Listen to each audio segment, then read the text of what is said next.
జోగి రమేష్ గారిని లోపలికి వెళ్ళి పరామర్శించినప్పుడు సీనియర్ నాయకులు జగన్మోహన్ రెడ్డి గారి ప్రోగ్రామ్ కోఆర్డినేటర్గా ఉన్నటువంటి తలసిల్ రఘురామన్న ఈరోజు అదే పనిగా జోగి రమేష్ గారిని పరామర్శించాలా అని చెప్పి తాడేపల్లి నుంచి ఈరోజు మార్నింగ్ రావడం కూడా జరిగింది.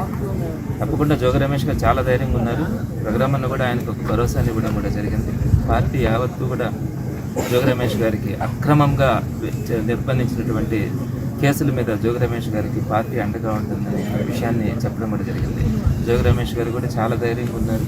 ఏం పర్లేదన్నా ఇట్లాంటి కేసులు ఏమైనా కూడా చేసే పోరాటంలో ఎక్కడ కూడా వెనుకడిగేసేది లేదు. ఎన్ని రోజులు మహా అయితే ఇక్కడ జైల్లో పెడతారు. బయట వచ్చిన తర్వాత నాకు ఇంతకు ముందు ఏదైతే వాయిస్ ఉందో అంతకు మించినటువంటి వాయిస్ని రేపు కూటమి ప్రభుత్వం చూడబోతుందని చెప్పి జోగి రమేష్ గారు చాలా ధైర్యంగా కూడా చెప్పడం జరిగింది. కొంచెమైనా కూడా సిగ్గుపడాలి కూటమి ప్రభుత్వం.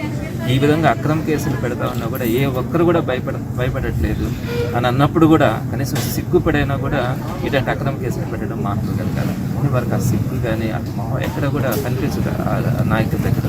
సో తప్పకుండా అందరికీ కూడా ఒకటే చెప్తా ఉన్నాం, 3 సంవత్సరాలు కనుక మనం కనుక కష్టపడి ఈ కష్టకాలాల్లో నుంచి కనుక కొంచెం ప్రజలందరినీ కూడా ధైర్యం చెప్పగలిగితే తప్పకుండా 3 సంవత్సరాల తర్వాత మళ్ళీ జగన్మోహన్ రెడ్డి గారి ప్రభుత్వం వస్తుంది. ఆ రోజు ప్రజలకి మంచి జరుగుతుంది. ఈ రోజు ఈ అరాచకం ఏదైతే చూపిస్తూ ఉంటారో ఒక్కొక్క అధికారికి కానీ ఒక్కొక్క నాయకుడికి కానీ అందరూ కూడా గుర్తుపెట్టుకోవాలి. రేపటి రోజున వాళ్ళు ఈరోజు చేస్తున్నటువంటి పాపాలు ఆ పాపాలు పండే రోజు తొందరలోనే వస్తుంది. సో అందరం కూడా కాన్ఫిడెంట్గా ఉన్నారు. కాన్ఫిడెంట్గా నాయకులు కార్యకర్తలు కూడా